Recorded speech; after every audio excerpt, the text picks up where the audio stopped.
Okay, looks like we might be having progress.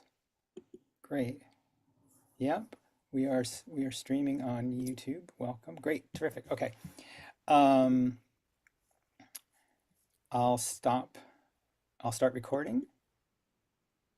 Fine.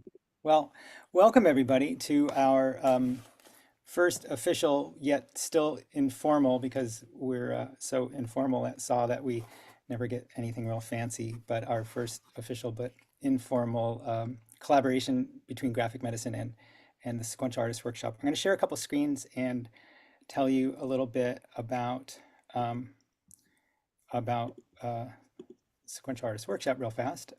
This is our thing for tonight. Sequential Artist Workshop, if you don't know, is a school, is a nonprofit. We have a lot of courses and things online. You can find it at that URL. Like graphic medicine, we're a nonprofit and take donations and actually really thrive when you donate. So I appreciate everybody who donated today. We have a graphic memoir and medicine working group that you can find out about. I'll put some URLs in the chat about some of these things. We also have a graphic medicine page with some of our favorite free online workshops that we've done. About 9 or 10 of them are uploaded there. We also have courses coming up. Actually, Drawing for Drama starts in about a half an hour, so probably won't make that one. But we also have free Friday night workshops every Friday. If you haven't joined us for those, I'll put that in that URL in the chat as well. And that's where we have a free comics workshop every Friday. So enjoy. I think that is actually the end of my slides. I'll stop sharing.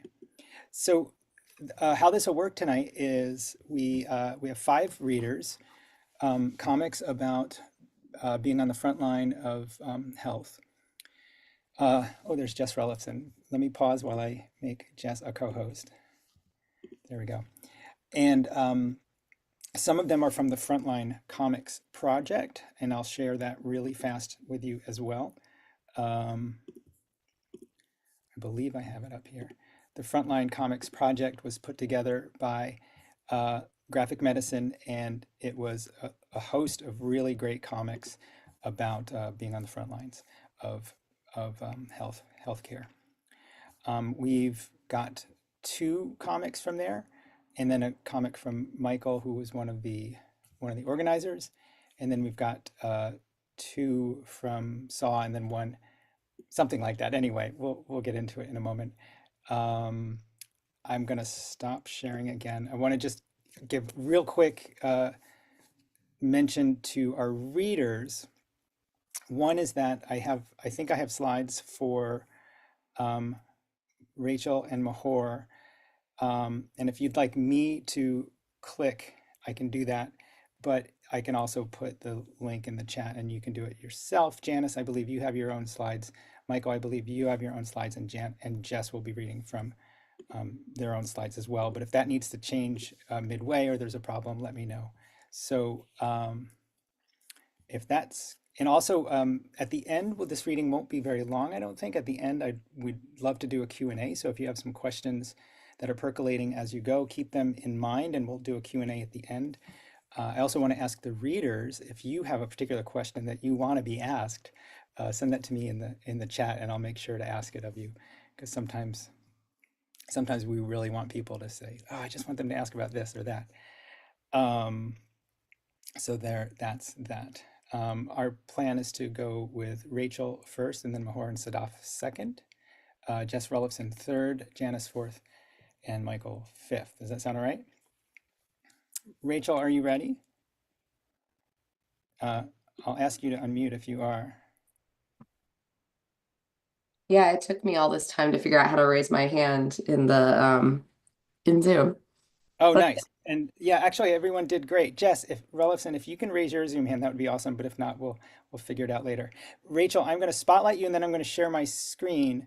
Is that the best way to do it? And then I'll just sort of flip as seems natural. Okay. And see, actually, Rachel's Zoom hand just went down. You can't fight the Zoom robots.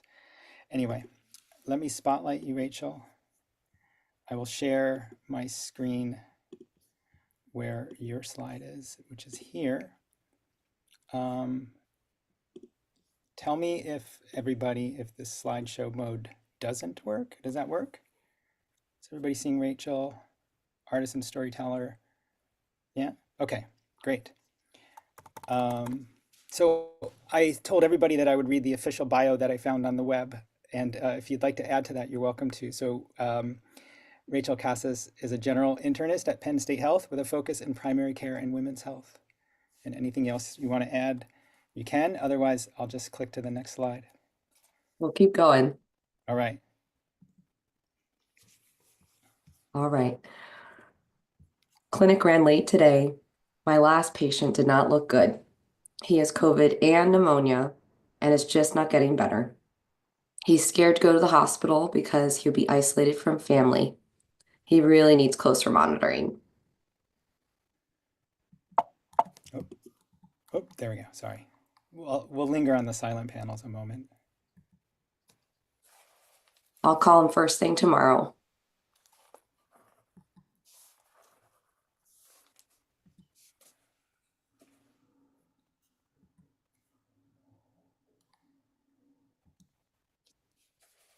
Everything I touch will need to be sanitized. Mommy, mommy. Stomp, stomp, stomp. Stomp, stomp, stomp. Hello, my honeys. Stomp, stomp, stomp, stomp. Hold on, mommy needs to take a shower. All I want to do is hug their little bodies. I don't care if the neighbors see. They know what I do. Was my mask tight enough? Did I touch my face?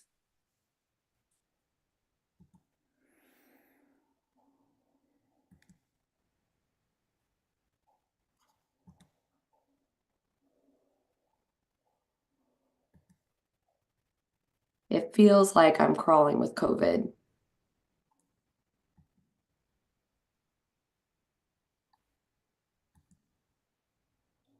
Is today the day that I caught it? Is today the day that I spread it to them?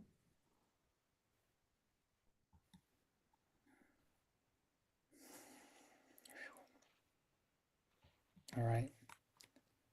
Thanks, Rachel. Thank you. So for those of you who don't remember COVID, the early days of COVID that well, that might bring you back. And our next readers were there too. Thanks so much, Rachel. And again, friends, if you have questions that you'd like to pose to our readers, keep them and we'll do it at the end, but it would be great to hear what you think and have some questions. Mahour and Sadaf, I have your slides as well. Would you like me to be the clicker? Yes, that would be great, Tom. Thanks. Okay, and I'm going to spotlight you. Mahour, I've never pronounced your last name, and I'm worried I'm going to mess it up.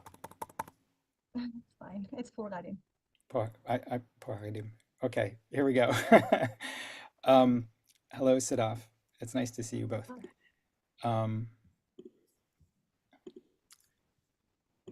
So give me a second. There we go. We'll do that same slideshow. Everybody see that? And again, I said I would read the official bios. So if you'd like to change that after I read it, feel free.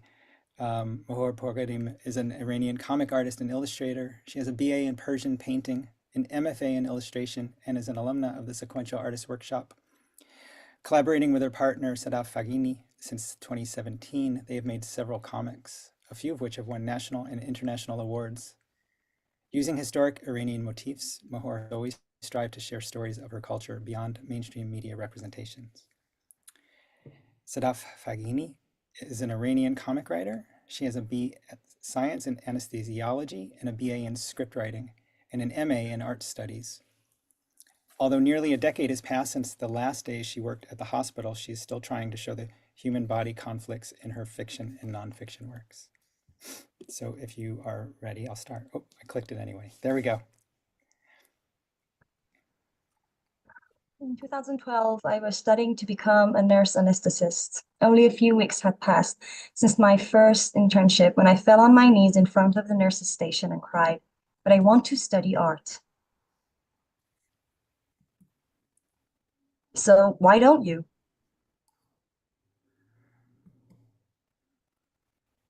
It wasn't so simple. Mm. But I persisted, and after 3 years, I finished my bachelor's degree, repeated the university entrance exam, and entered the Tehran University of Art. It took me 3 more years to convince the Ministry of Health to allow me not to serve in the compulsory medical service program. No. Please, sir, I've been studying cinematic arts for 7 semesters now. I don't remember the name of a single medicine, except for the fact that Apotal and acetaminophen are the same thing. If you send me back to the hospital again, I might kill someone or myself.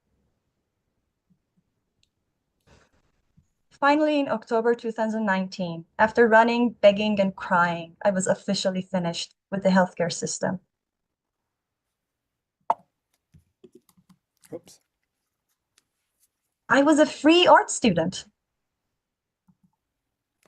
But then, ding, ding, ding, ding, ding, ding, ding. This doesn't look good.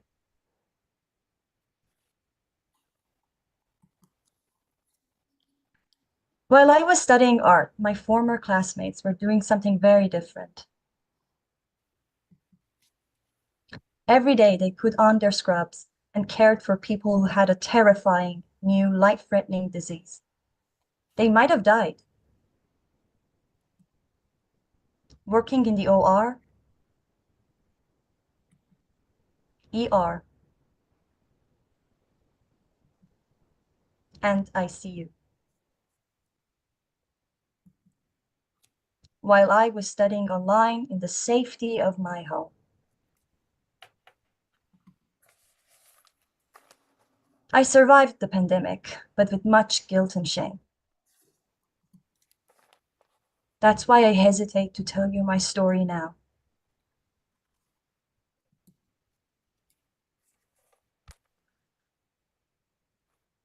According to the official statistics of the Iranian Ministry of Health and Medical Education, 6,839 medical personnel lost their lives during the pandemic. I will now read their names. ناهید نوشاد، سیامک دیوشالی، سهیل کیانفر، رضا کوچکی نژاد، محمد محمدی، نادر حسین پور، تهمین ادیبی، علی شیخ مرادی، فیروز خوشگفتار، انوشه بیکیان، وحید منصف کسمایی، غلامرضا وثوقی کیا، شهبانو جعفری، رقیه رونقی، غلام حسین قربانی. Among all those deaths, one frontline health worker story has stuck with me the most. The first nurse who died from COVID-19 in Iran. Narges Khan Alizadeh was born in 1995, a nurse who had just finished her compulsory medical service program.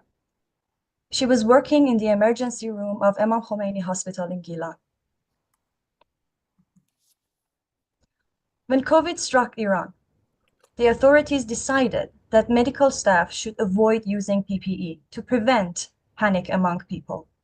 Moreover, there was a shortage of proper equipment in the hospitals. And everybody kept saying, it's just the flu. On February 28, 2020, Narges collapsed while helping her patient.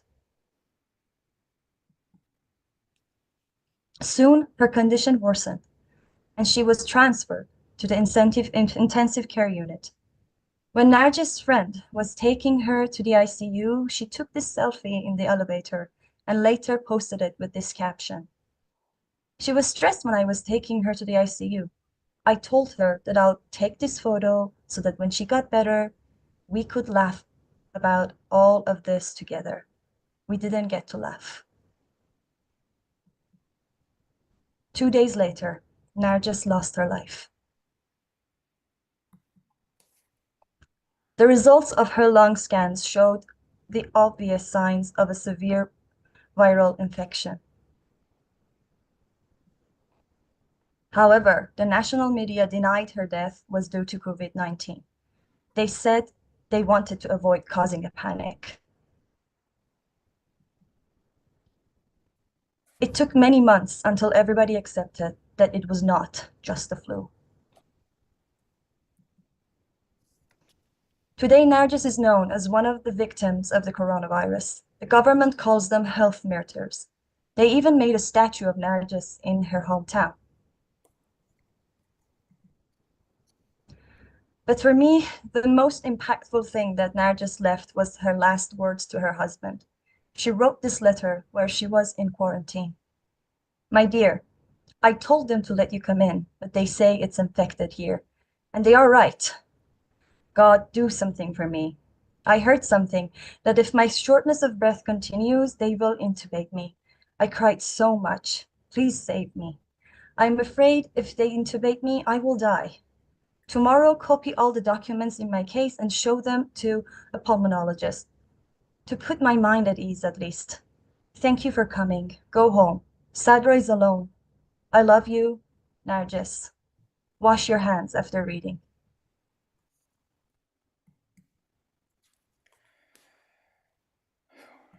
All right. Mahour, Sadaf, thank you. I'll stop sharing. Thanks so much. And again, hopefully people will want to respond and have some questions at the end. I think we're going to, oh, and thank you for people putting links in the chat. I'm busier than I thought, so I'm not posting links in the chat, but I see that people are putting links to the Frontline comics, and we can put some other things when the Q&A starts. I'll put some other links in the chat. Thanks so much, Mahour and Sadaf. Jess Ruliffson, are you ready? I think so. Oh, awesome. It's so nice to see you, by the Yeah, way. you too. Thanks for having me. It's good to see everybody here. Thanks for coming. Sure. And since you have your own access to your own show, right? And so, Yep. okay, great. So I'm sharing a comic that my husband, who's an ICU nurse, wrote. It's from a series of essays he's been writing for a graphic memoir. This one came out last year in September. We did 3 last year and 2 the year prior to that. So we've done 5 total with them. Sometimes there's a paywall and sometimes there's not. And today there's not. So I'm really happy to be able to share it with you because I'm not a subscriber as much as I love the Boston Globe. So here goes. This one's called The Sisters, True Stories from an ICU. When Helen could no longer breathe, they brought her to the hospital. Paramedics couldn't tell us much, but she appeared unwell. What's that sound? Kss. Helen, can you hear us? Helen, Helen. She'd been living on in a care home on the fringes of the city. Okay, let's check her skin. A knee surgery gone septic. Her sisters, Amelia and Rose, came later that night. They followed all our protocols, all our little rules. They kept their masks pinched over their noses. We never saw their faces. Rose had been a nurse. She was Helen's legal proxy, her decision maker. Amelia took great interest in the bags of fluid we hung from the hooks above Helen's bed. Whenever Dr. White adjusted the ventilator settings, Amelia would listen and nod, silently transmitting her acquiescence.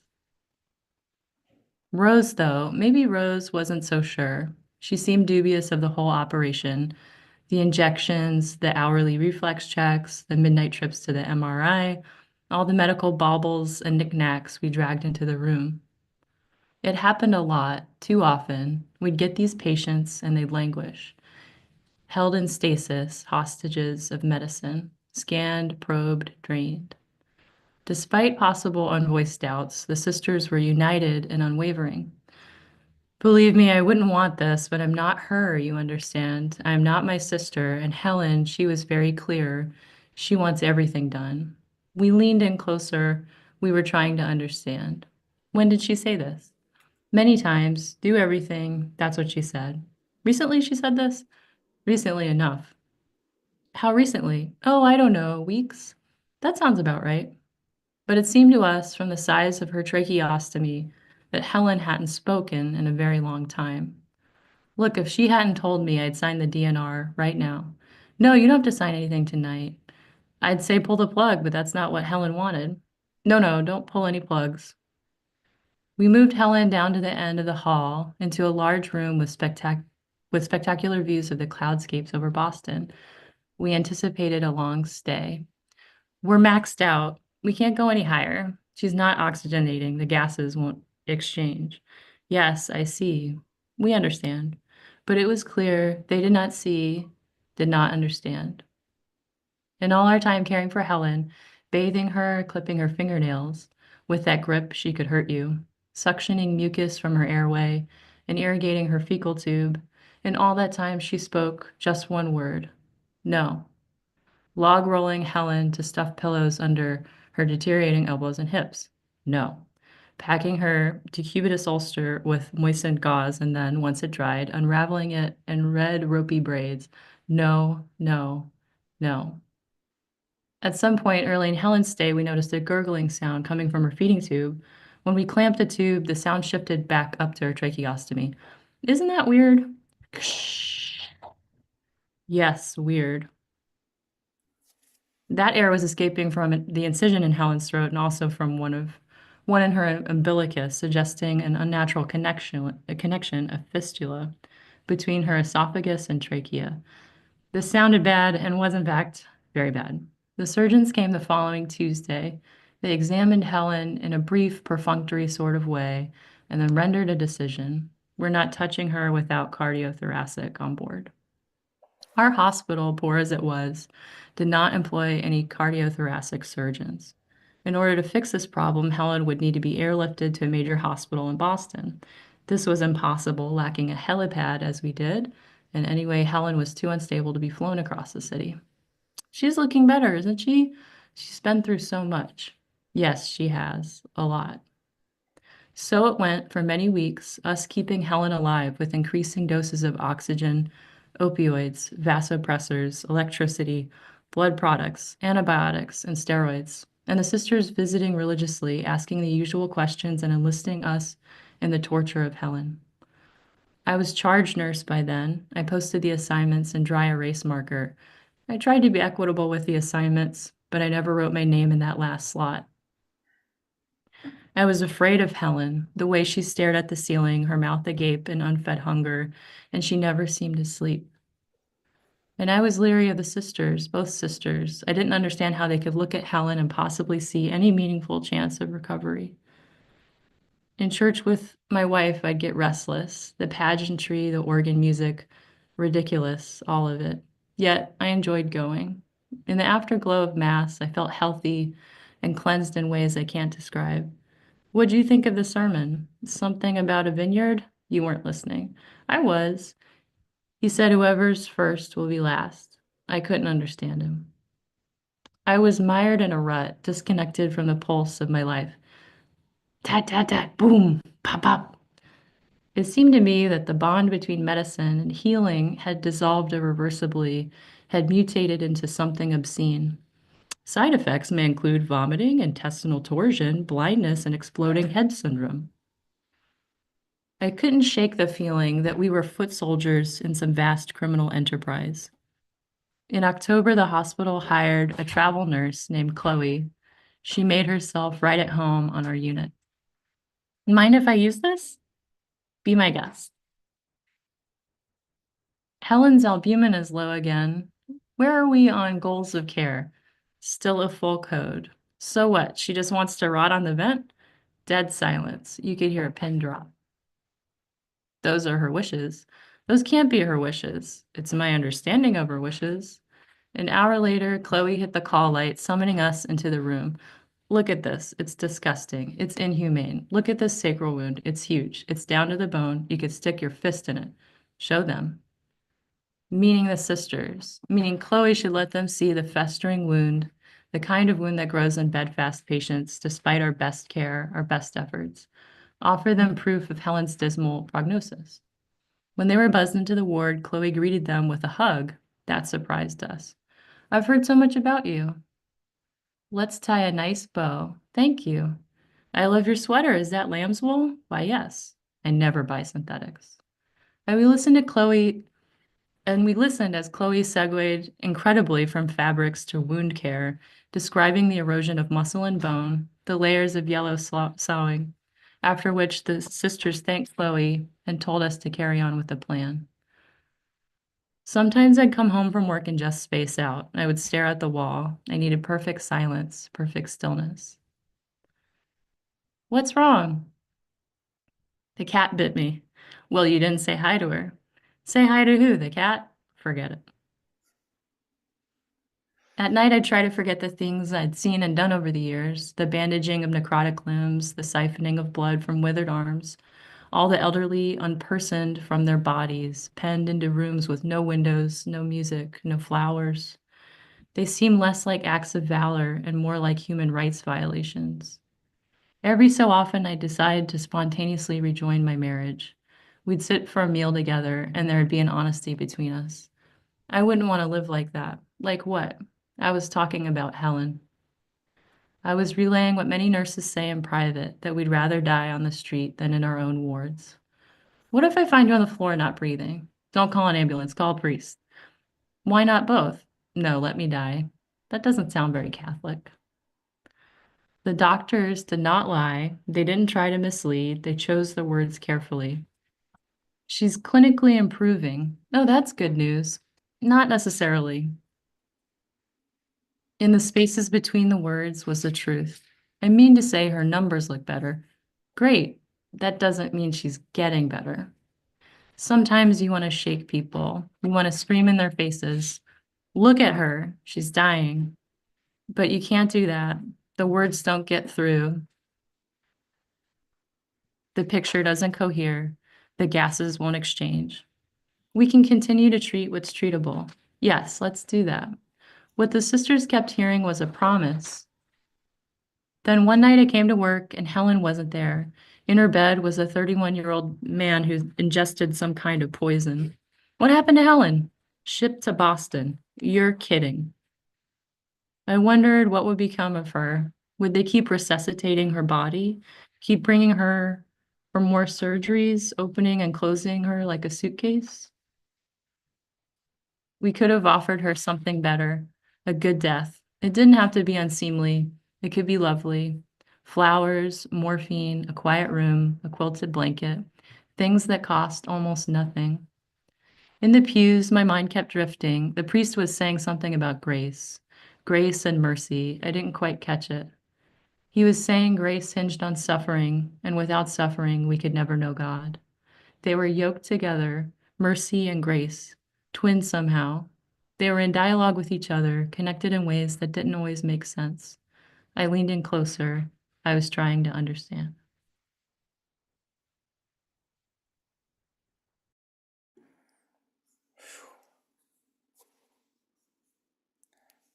Wow, You know, Jess. when I tell people I'm a cartoonist, they're like, oh, cool, superhero stuff. I'm like, well, some other stuff, sort of. There was that, I don't know who said it, but there was a veteran that said, like, at the beginning of the pandemic, be careful when they call you a hero, because it's usually a bad sign when someone calls you a hero. So shout out to all the heroes out there. Let's talk about that in the Q&A maybe. Thanks so much, Jess. And I forgot to read Jess's bio before Jess started, so I put it in the chat, y'all. Eisner nominee. That's the important part, right? Okay, we'll go to Janice Goldberg now. Janice, hello. I'm going to read your bio, Hi. Janice. Is that okay? Okay, great. It says, again, I just scoured the web for these, so if it's wrong, tell me. Janice Goldberg is a Toronto-based comic artist. She has a BFA and a professional background creating humorous illustrations for magazines and newspapers. Her work has been featured in publications such as Entertainment Weekly, Sports Illustrated, Sports Illustrated for Kids, Glamour, Chatelaine, and the Globe and the Mail. You can see more of her work on her Instagram at Janice Goldberg Art. And Janice is going to read a piece that was done at the Sequential Artist Workshop and was also featured in the graphic memoir or the graphic medicine website. So I'll let you start, Janice. Do you have it up on your screen? I do, yes. The ability to share? Do I share or do you share it? I think you should share it unless you want me to do the clicking and send you the No, I'll link. share, I'll share. Okay. Can you see that?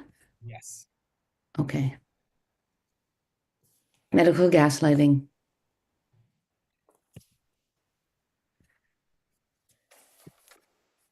One second. And then I'm just going to get some of the things off my screen. Okay. In the 1944 film Gaslight, Ingrid Bergman plays a woman whose husband secretly dims the gaslights as he convinces her that she's going mad. Today, the term gaslighting refers to a type of psychological abuse, causing victims to doubt their own perception of reality. Are you trying to tell me that I'm insane? So, what is medical gaslighting? When patients' accounts of their symptoms are invalidated by a doctor or a medical professional. No, you can't be feeling that. Huh? Making patients feel like they don't know their own bodies, resulting in feelings of confusion and shame. This is like coming to me for a hangnail, actually said to me once. Maybe they're right, and I am overreacting. In particular, women are often not believed due to a history of ingrained medical paternalism. Long ago, women were healers, midwives, and the knowledge keeper of women's health. The baby needs to be turned. I am in good hands. But with Hippocrates in the 5th century BCE, considered the father of modern medicine, that changed. Hystera, the Greek word referring to the uterus womb. As women's health became the purview of male physicians, female anatomy was pathologized. The hystera is the origin of all diseases of women. Over time, hysteria became synonymous with female health issues. In the 17th century, medical men began to resurrect ancient Greek and Roman medical texts. And so, because of her womb, the nervous system is faulty, linking hysteria to disorders that were thought to be the organic cause of many female physical ailments.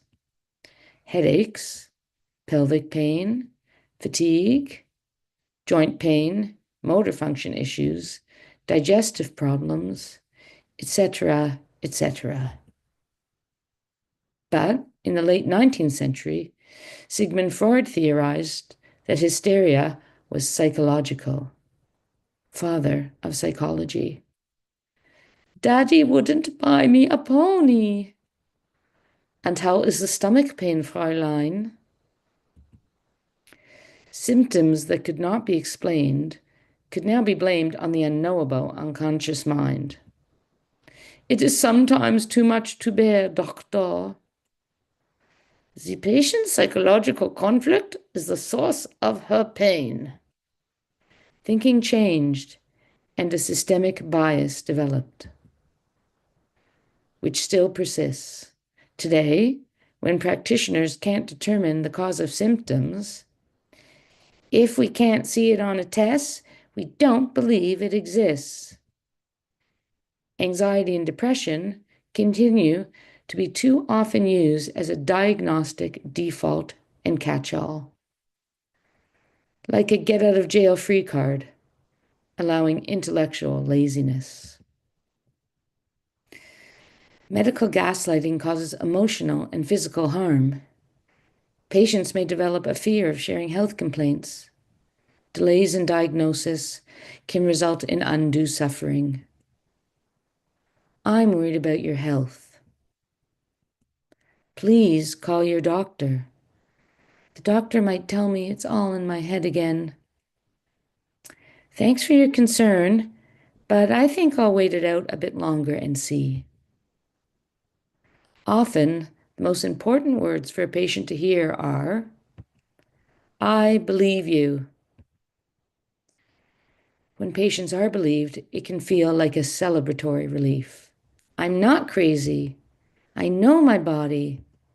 Now I can start to manage this. My daughter was not believed. At age 6, she developed pain in her foot and leg where she had lymphedema.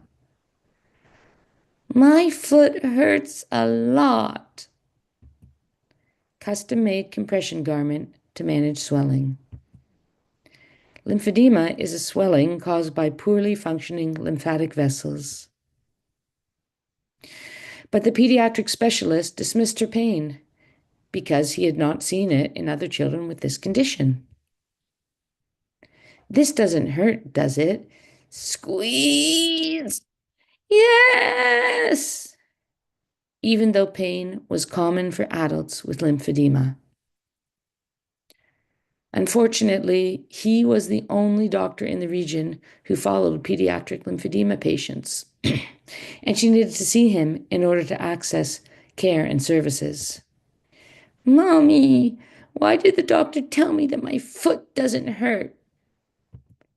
Well, sweetie, at least he said that everything is looking good. He's mean. I hate him. That appointment was so degrading. What a condescending jerk.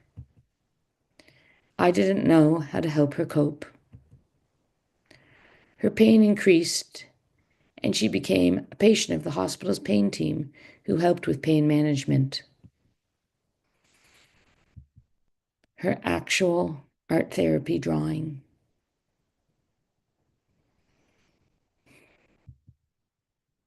But the specialist denial continued to cause distress. The mother bear in me demanded a multidisciplinary meeting. This is absurd and infuriating.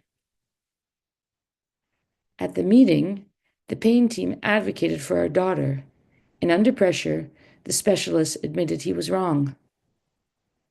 I promise to learn more about kids' pain, which he did, and then taught others. We won the fight, which resulted in better care. But the psychological harm to our daughter was already done. Digestive issues. It's like you were carrying a bag of rice on your stomach. Lose 10 pounds. Joint pain. Antidepressants can be helpful for, insert undiagnosed symptoms here. Respiratory problems. Honk, honk, honk. That's a weird cough. A psychiatry consult could get to the bottom of it. The gaslighting continued as her health issues became more complex through childhood, adolescence, and into her college years. Finally, at age 21, she received a diagnosis that connected her multiple health issues. My collagen vessels and joints are super stretchy, and that causes a lot of problems in my body. Ehlers-Danlos hypermobility spectrum disorder, which affects connective tissue. Having this knowledge was essential, but it could not erase the harm caused by the years of medical gaslighting. Every time I see a new specialist, it triggers my medical trauma PTSD. Yet she is strong, and with this diagnosis, she can better advocate for support from her healthcare providers.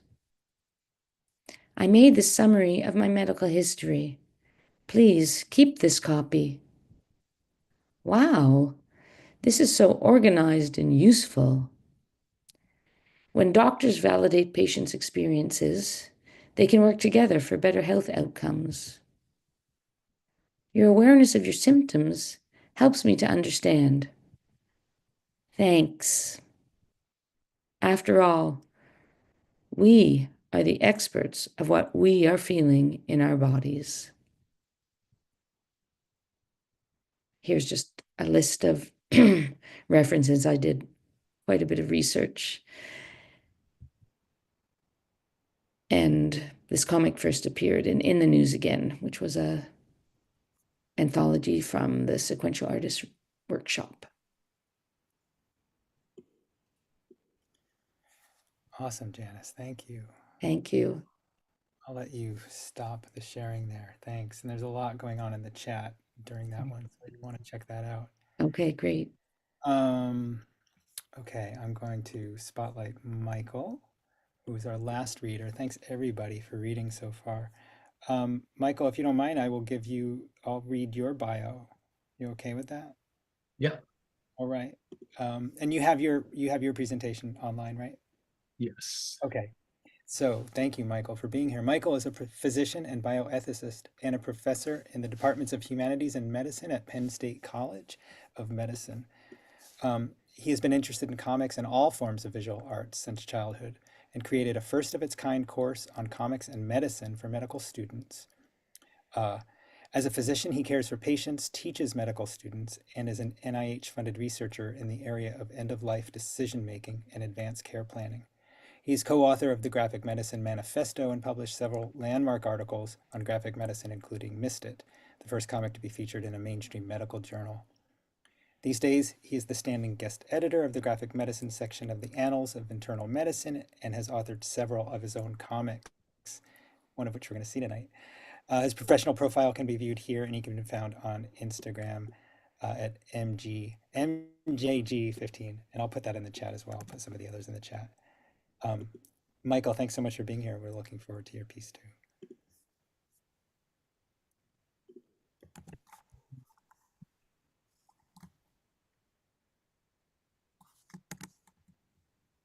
Does that show up?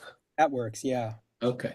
So this is excerpts from a much longer piece, and I'll just read. It's sort of a chapter from a book called A Year of Mourning. I found this composition book in a file drawer in Dad's basement while going through his stuff. It was filed next to stationery, envelopes, and manila folders, all 50-plus years old and unused. Dad was a pack rat, some would say hoarder, but I always admired his extraordinary organizational skills. The basement was a work of art to those inclined to admire color-coded wire fasteners, grinder tips, glue sticks, wallpaper remnants, X-Acto blades, wrenches, multimeters, fish tape, washers, coat hangers, lead weights, magnets, Dremel bits, heat shrink, and shards of glass. He hadn't ventured into his basement workshop for years, and in recent months, he didn't seem to care much about his tools. But to me, the basement was Dad personified. In our Morton Grove home before Mom died, Dad loved to tinker endlessly, and he knew where each item belonged and let us know when the items couldn't be found. His projects were wonders of ingenuity, small but brilliant. A coat hanger became a hat dispenser. A rock and scrap of leather transformed into a bolo tie. Dad couldn't help but walk into a room and see ways he could make things better. And that's what he did. He made things better. My father died yesterday after a long decline with dementia following a series of strokes. COVID finally did him in. He was in a nursing facility with 24-hour supplemental caregivers who looked out for him, feeding, toileting, advocating for his interests. When he contracted a mild case of COVID, daily reports said he was doing well. No cough, no shortness of breath, no fevers. But when he emerged from isolation 2 days ago, my brother Dan and sister Debbie noted he was emaciated, thirsty, and had a deep, nasty cough. Debbie inquired about his 15-pound weight loss over the 10 days and was told, "We don't force feed people here." But I wondered, did they even try? Dad loved to eat. Food and harmonica were his main loves in his final months. So I can't escape the feeling that the reports of him doing well meant little more than he was not causing the staff any trouble. And the isolation meant he had no one to advocate for him, and he couldn't do so for himself. So in the end, COVID killed him, like so many other vulnerable people in nursing homes and institutions around the world. Though his final event appears to be a large bleed in his neck, so much else contributed to his death, and it's so sad. I've got a 5-minute job for you. Dad always started this way when he wanted help with a project. Give me your glue gun and a coffee can, a hammer too. I understand the glue gun. Dad could fix anything with hot glue and wire coat hangers, but I didn't get the part about the coffee can and hammer. Dad fixed what was broken, then asked me, "Where'd you put your hot glue gun?" Then he took the coffee can, smashed the edge inside with the hammer, placed a still hot glue gun in the now perfect container. 30 years later, I still use that tin can. Dad died on Wednesday. I flew to Chicago on Thursday, attended his funeral on Friday, sat Shiva on Sunday and Monday.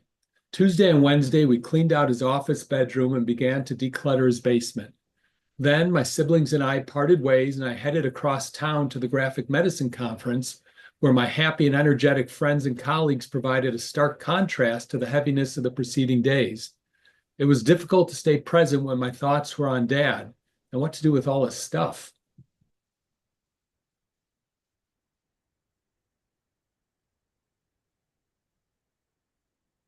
Turbulence. In the year or two before Dad died, I made frequent visits to Chicago to check up on him and to help to the extent that I was able. The trips were intense and often emotional as my siblings and I tried to figure out what was best for Dad when there were no clear answers and we didn't always see eye to eye. Travel was also complicated by my own health problems as I struggled with a herniated disc in my back and painful sciatica. All this took place in the context of the COVID-19 pandemic, which heightened everybody's sense of isolation and vulnerability. These trips to Chicago are so difficult. We arrived on Sunday morning at 8 a.m. after a sleepless night and 5 a.m. wake-up call.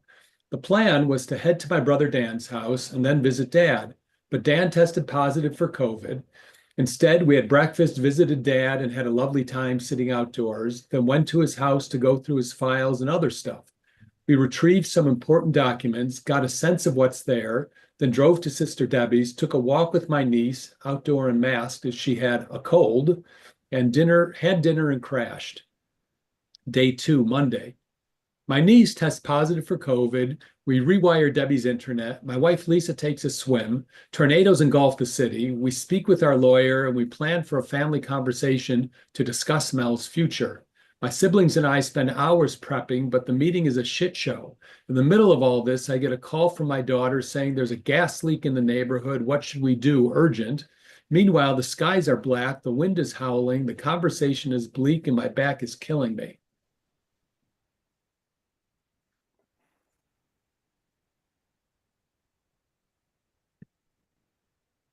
Difficult conversations. I'm a trained bioethicist, an experienced physician, an NIH-funded researcher who has published numerous peer-reviewed articles on the topic of advanced care planning and surrogate decision-making. I teach medical students about this topic. I facilitated countless family discussions, and I have mediated conflicts among family members, doctors, nurses, and others. In short, I'm no novice.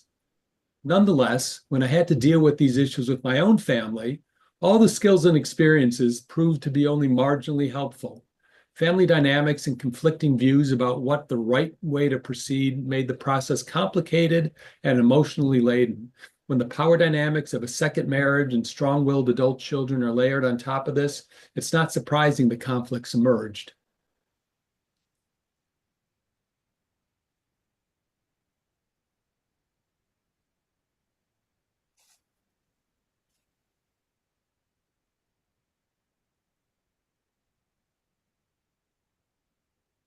Phone call.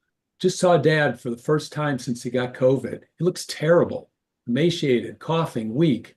It's like they haven't fed him and he can't advocate for himself. It's bad. Several days later. Hello? You better sit down. Dad died this morning. He bled into his neck. They found him without a pulse. Better come home.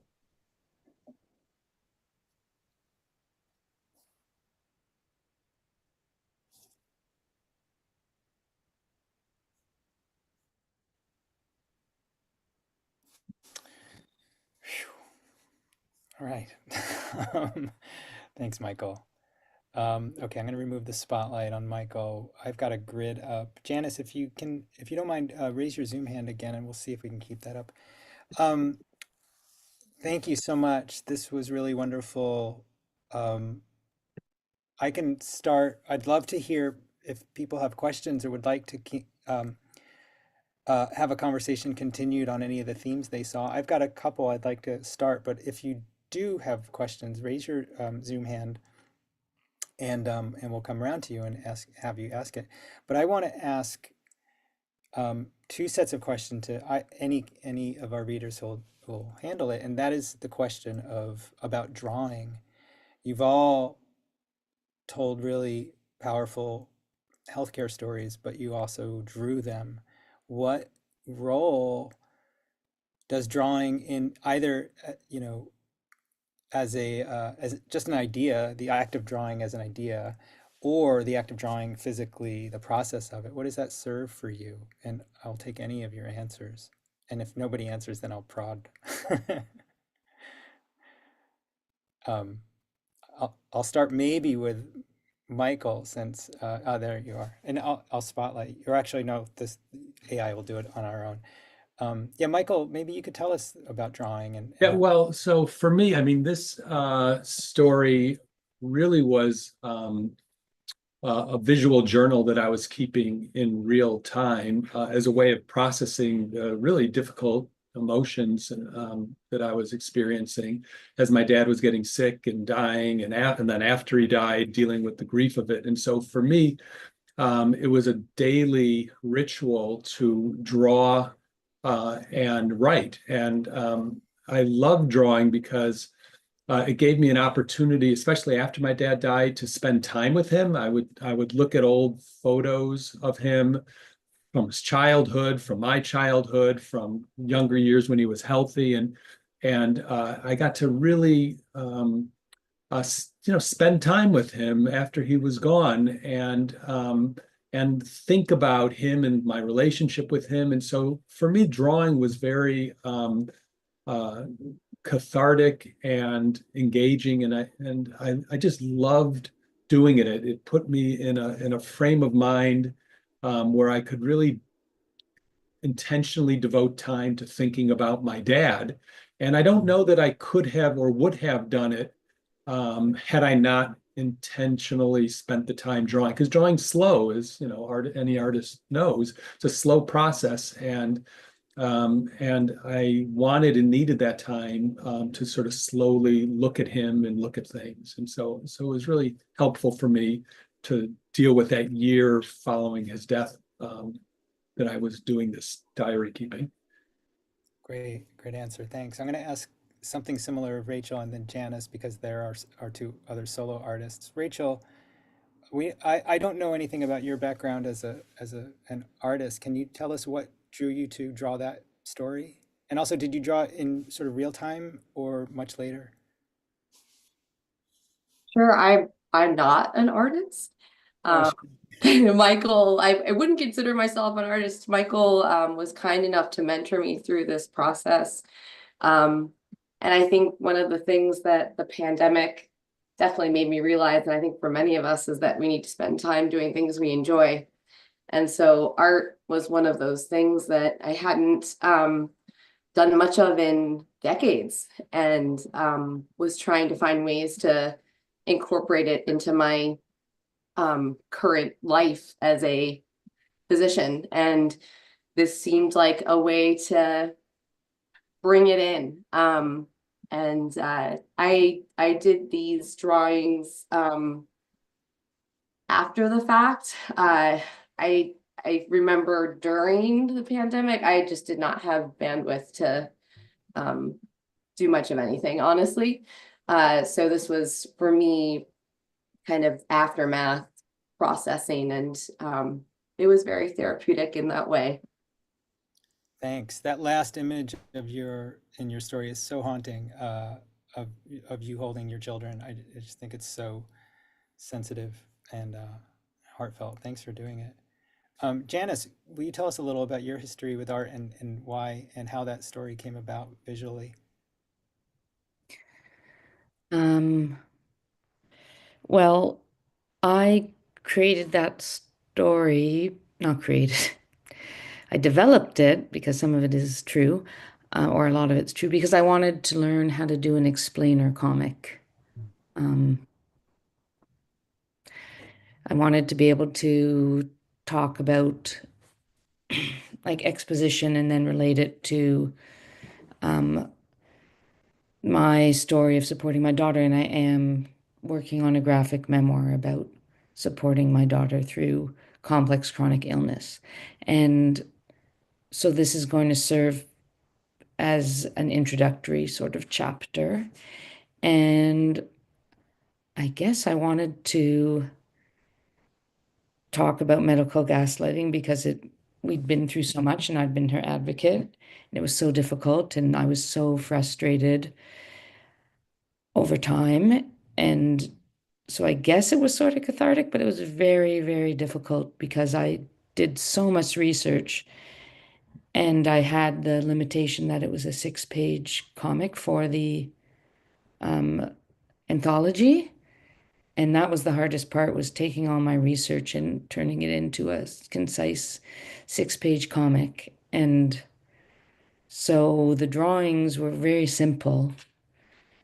So figuring out, what image and the sequence of panels, what image I was going to use in the sequence of panels to really tell the essential story. And that was really, really hard. But now you've got the freedom if you're planning a larger graphic memoir, you've got the freedom to do whatever you want. No limits. Absolutely. But I think I like how it stands now. I think I can incorporate that. Mm. I I'm happy with what with the outcome of that. It was a great exercise in learning how to be restrained with my visual communication and my writing. Great. And maybe that leads us to Jess Ruliffson, who said in the chat that drawing her husband was kind of like doing fan art. So Jess, do you want to tell us, and then we'll ask Mahour and Sadaf after that, what it was like to collaborate on something? Well, it's That's it's so so cool to be a group like in a group of readers, and it's really hard not to be comparative every time someone I'm like, oh my God, they're really good at drawing, or oh, I love that story. And you get really excited to see other people's stuff. So I love being here with you guys, but also when Michael opened up the conversation, I was like, there's no way I could possibly relate to Michael's experience. But then I started thinking about it, and as he was sharing about spending time with his father, I was like, I know I never realized it before. I think that was like an opportunity in the drawing for me, was getting to spend time with my husband who works 12-hour shifts, and um like I'm a big fan of him. Like I like his writing and I think he's cute and I like drawing him. So it's sort of like a way to love someone without them being in the room. Um like either appreciating someone else's art or making art about people you like, or maybe even people you don't like, trying to find something you like about them. wow. Well, listeners to our podcast will know that when Jess starts talking, I start writing down what she's saying. So I just wrote down that you said it's a way to love someone when they're not in the room. God, that's fantastic. What a nice thing. And Ernesto is lucky to have you doing that. Mahour and Sadaf, I'd like to ask you about collaborating. How was that? Well, I don't know if I should start or you should. So, it comes very naturally to us to work on something like this. We have done a few other graphic medicines and a few more nonfiction comics as well. And whenever I want to do something, especially nonfiction, I trust Sadaf with what she sees. Um, for me, it's like becoming her hand when she draws, when she wants to draw something, and she has this amazing way of telling me what's going on in her head. Usually, even she gives me layout on pages, which helps me a lot. And she looks for references, and I think with this project, it was the most difficult thing to do, looking for references, searching Narcis's name, drawing that selfie again and again because I couldn't get it right the first and second time. It was very difficult for me to do that, but um, having her there really helps me to go through projects like this, where it's very difficult because you're talking about real people who went through great hardships. Yes, it is also a heavy responsibility. So I'm happy to have done this in the end because we thought someone should talk about this. Someone should talk about Nargis because she wasn't there anymore to tell her story. Mm, thanks. Well, I'd love to get some questions from other readers, listeners, viewers, whatever we're calling ourselves tonight. But until we get one, I'd like to bring up how so many of these stories to me seem like, well, first of all, let's just acknowledge how rough the world is right now and how we just have to figure out how to help each other, right? And it seems like a conversation like this is a good place to start, and sharing, even sharing difficulties will help, sharing the difficulties that we've had and sharing our stories.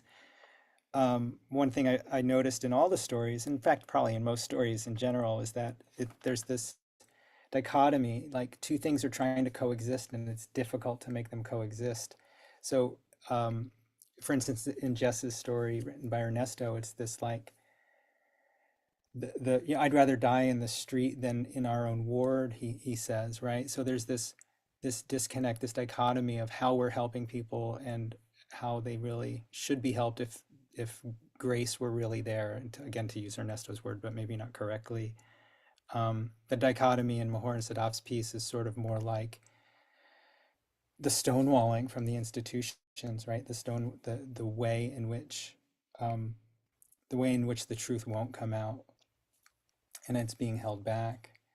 And likewise, very similarly with Janice's piece, with it's the looking for a new type of medical tradition that can actually involve the patient more and communicate more and be less beholden to a lot of old ideas, is sort of what's going on in that piece. And in Rachel's piece, just simply the two obligations, right? The obligation to be a doctor, but also to want to be with your loved ones, and just that division that was so hard and so concrete in the beginning of the pandemic, where even Neil Diamond was singing songs about not touching each other. It was miserable. I don't know if anyone remembers that.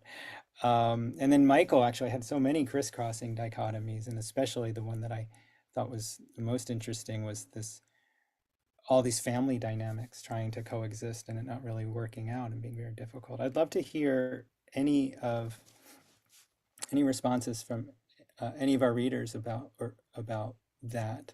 Like, are things getting better? Are we going to be able to find a path forward? Are we going to, like, does communicating help? For lack of a better question. Jess, how does Ernesto feel? Since he's not in the room, you can speak for him. Well, he's in the other room. Oh, While he was reading, he like stumbled in with groceries, and it was like, and he was trying to be as quiet as possible. So if there were a lot of theatrical pauses, it was because I was like wondering how loud it was. Well, I hope either we're all just being really reflexive and we just have the urge to create art about this stuff, or it must help, right? It's just like by sheer numbers, there's like five of us who kind of had the same response. So yeah, if everyone does it, it'll be normal, right? Like empathy could be a very hot in 2025. We can make it a thing. I don't know. I don't know. It seems like there's a reflex to make art about everything, but there's a real special opportunity to make art about the most fucked up, pardon my French, stuff. We're like, oh, this is terrible. I should probably draw a picture of it. There was a great adage we had at Saw, this would make a great comic.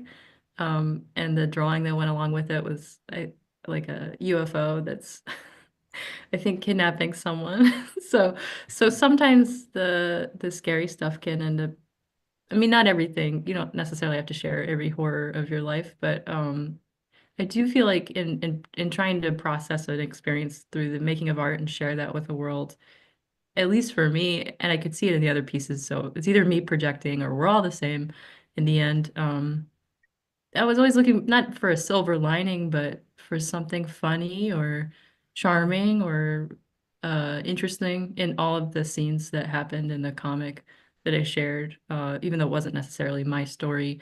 I was like, well, how would they be like that, or what would that sound like, or what was their body language? So I think either that's my way of processing it, or it seems like interesting to me to try to find the humanity in the inhumane. Mm, great. Michael, do you think empathy will be hot in 2025? As someone It doesn't look that way. But I hope, I'm always hopeful that empathy will make a rebound. Cruelty seems to be in these days, but that's a different topic. I would say that what resonating with what Jess says, I think MK Serwick's on here somewhere, and I'm just going to steal this from MK.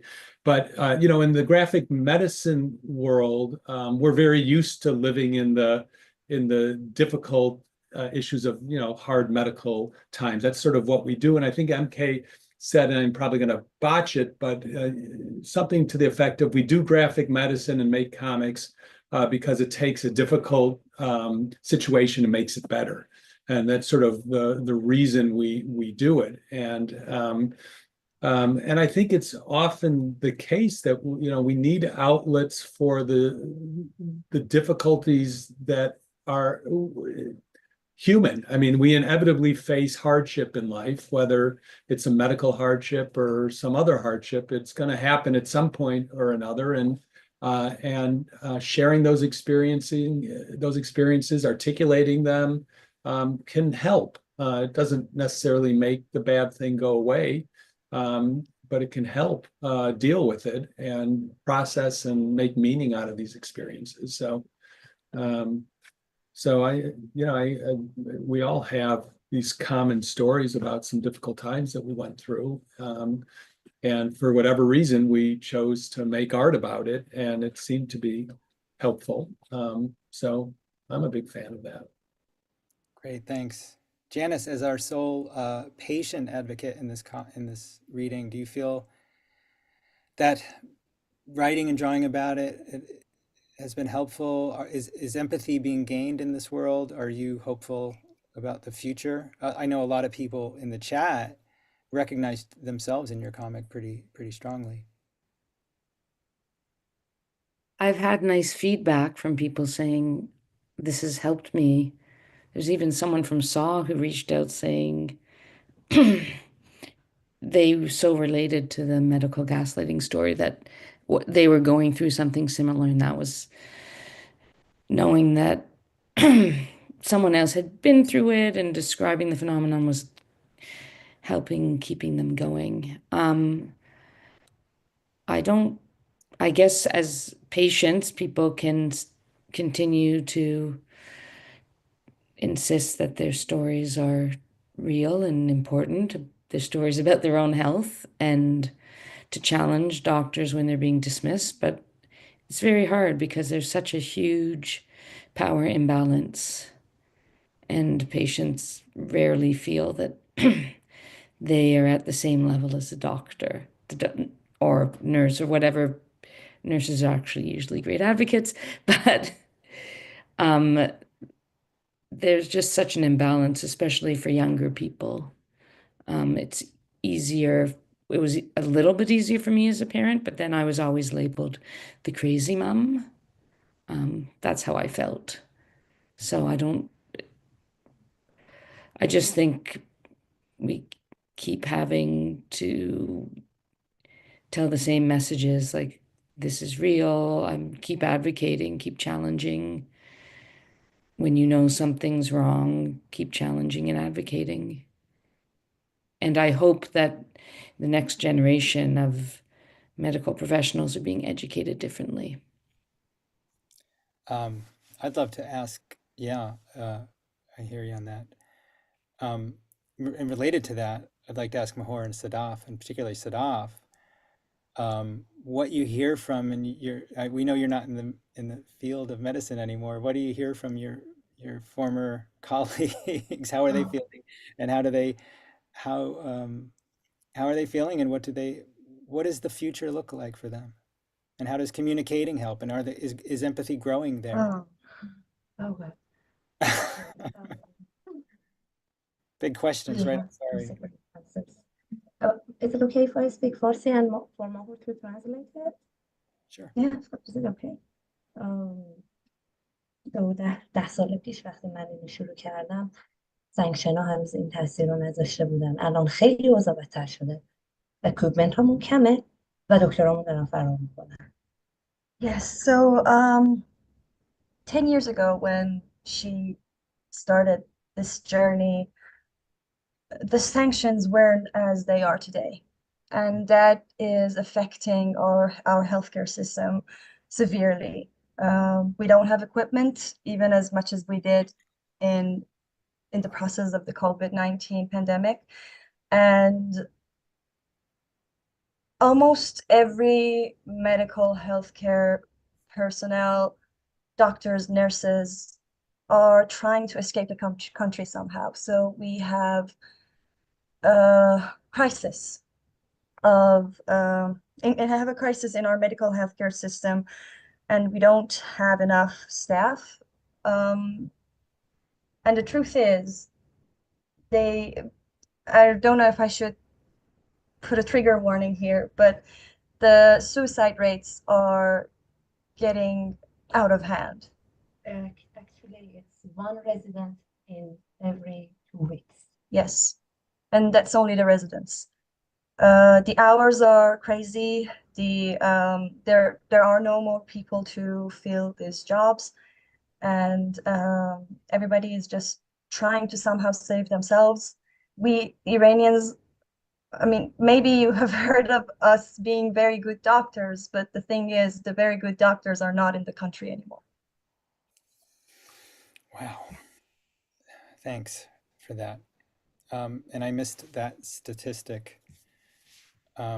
If you don't mind putting that in the chat, the specifics of that statistic, that would be great. Wow, that's really horrible. Rachel or Michael, I have no response to that. Do you have responses to that? It's okay. I mean, our healthcare system is very different than it is in Iran, and I don't know that much about the Iranian system. I would say I'm concerned about the U.S. healthcare system, given what's happening with leadership in Health and Human Services and what they're decimating. You know, what makes our healthcare system great is the investment in research and infrastructure and evidence and truth, and all that's being undermined in a very worrisome way right now. So I don't know I don't know what the future implications are going to be, but I think it's going to be not so great for a while. Okay. I think I might have to go to Jess, and maybe we can close out by Jess and I can always find the bright side of something. So I don't know. we More got bad news, Tom. Yeah, it turns out things are trending downward in healthcare across the globe. Everyone's sick. A lot of people are getting sicker, quicker, younger, and we have a lot of old people. And I feel like I'm 1,000 years old. So like I really hope the infrastructure is there when we need it. But yeah, a lot of times my husband will come home and be like, we didn't have enough people working in the ICU. Uh, and sometimes, if there's a code on a different floor, someone needs emergency medical attention, the staff from the ICU attends to that call. So a lot of times they're using multiple employees in multiple locations and they're understaffed. There are only a few states in the United States that have safer labor practices that are actual laws for related to healthcare workers to patient ratios. I think Massachusetts might be one of them. Fingers crossed. I know California is, but it's I think it's on one hand I can count the number of places that's a thing, and there's just I don't know if there's more sick people and less workers, but burnout is certainly a thing. Mahour was saying, um, people work really, really, really hard for very long hours. Particularly the residents are exposed to a sort of annihilating work schedule. And it's even on a good day, pretty thankless. So I think there's tons of room for improvement, which is I've always feel like a great thing. Like maybe we could do better. But it's hard to figure out as a layperson, unless you're really involved with it, like what to do. I don't know. It Well, seemed like such a great idea when we were banging pots and pans in Manhattan, like, go team. No, no, I don't know. But who's banging pots and pans? they used to do that at like 6 or 7 p.m. at shift change in New York City. You would bang on pots and pans for the frontline healthcare workers. It was for about like 4 to 6 weeks. So people, we're all trapped in our homes and we're by the windows. So yeah. So it was nice to hear other people screaming. So if you needed to really let something out, you just waited till 6 p.m. to have the guttural cry together with your neighbors. So I couldn't, by the end of it, I couldn't really tell, like, were we cheering or uh, were we all in hell together? All right. Well, thanks. I'm going to wrap this up. So if anyone has wanted to ask a question and didn't, now is your chance. But I will say, I'll bring it back to empathy and say that I really feel like this kind of communication helps so much, and to know, what what the nurses and doctors went through in the beginning of COVID, to know what Janice and Janice's daughter are going through matters, and Ehlers-Danlos syndrome, for instance, hardly anyone heard of it 5, 10 years ago, and lots of people are talking about it now, and lots of people are talking about a lot of conditions that were invisible or maybe not known. I don't know the situation, but people like Janice's daughter are no longer going to be alone, I think. Um, and Me personally, I don't know how many people know this, but I've been in the hospital a lot the past week because I have a loved one in the hospital, and it has been very moving to see how how empathetic the nurses and doctors are, but also because I've read stories like these, and I've read stories like Rachel's and Michael's and some from Frontline Comics and others. I also know how hard their time is, and I've read Jess's and Ernesto's, and I also know how hectoring some patients can be, and I don't want to become one of those, but I also want care for my loved one. And so these stories help us navigate situations that are real. They help. They just they add to the amount of understanding that we have, and we can say, okay, what is the best way to humanly work through this situation, whatever situation you're in. So I think all of this cross pollinating, all of this discussion, all of this sharing of stories really, really, really, really matters. So I hope you all feel that way too. Jen Morris has a question. Jen, we'll let Jen close out, and you can, there you go, Jen, you should be able to mute, and AI will take over. Oh no. Um, Don't say that. My question was for Michael, and this is kind of a technical drawing, painting, coloring question. I'm in the year-long program, SAW's year-long program right now, and we're making finishing decisions. So that's where I'm coming from. So I put it in the chat, but I've noticed that regular notebook paper is not very forgiving with markers or watercolor. And I noticed that your pages looked very neat and very easy to read, and I didn't see like a lot of bleed. Did you do some fixing up digitally? How did you deal with that? Can you speak to that at all? Yeah, well, some of it was really first draft, I mean, most of it actually, I did in pen and ink without pencil, and then I did watercolor on top of it, and it just ended up, it is what it is. I did end up scanning everything and then importing it into Procreate and doing some cleaning up of some things. My handwriting was sometimes kind of messy, and I would rewrite some of that. The drawings are pretty much original, not so much clean, but I don't know. I mean, it's hard to work on notebook paper, but it works. And that's sort of what I did. But it's going to be messier than other medium for sure. Yeah. Did you do some of the colors in Procreate, or was that all on the notebook paper? 95% of it was done with watercolor on notebook. Wow. I did a That's couple so cool. a couple things I did with Procreate, and to me they look digital, and I don't like them as much. The others look real, but I don't know that. I'm not sure if others would notice the difference unless they really looked hard, but I noticed. Yeah. Yeah. Cool. Did you work on Thanks the very front much. and back, Michael? I did. Well, Oh I would glue two pieces of paper together. Aha. It was double thickness. Okay. Yeah. That makes sense. Yeah. That makes sense. Which raises its own problems because then it's like lumpy. And I mean, I did this kind of messy. I took, Elmer's glue and glued them together, and then I drew with ink and watercolor. It's messy in a way that I love. I mean, I learned a lot from Linda Berry, and this, Yeah. Yeah. borrowed from her. You came up with something really beautiful. So Thank thanks you. for sharing. Appreciate it.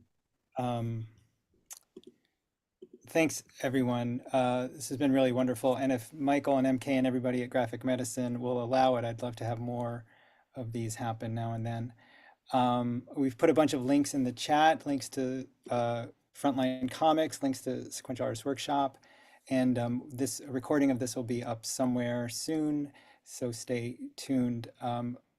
Michael, Jess, Janice, Mahour, Sadaf, Rachel, Ernesto, if you can hear us, I really want to thank you all for sharing these stories. It's really, to Michael's point, cruelty is in order, is in ascent. So let's work to create some spaces where empathy is in ascent. So I'm really glad everybody came out for this.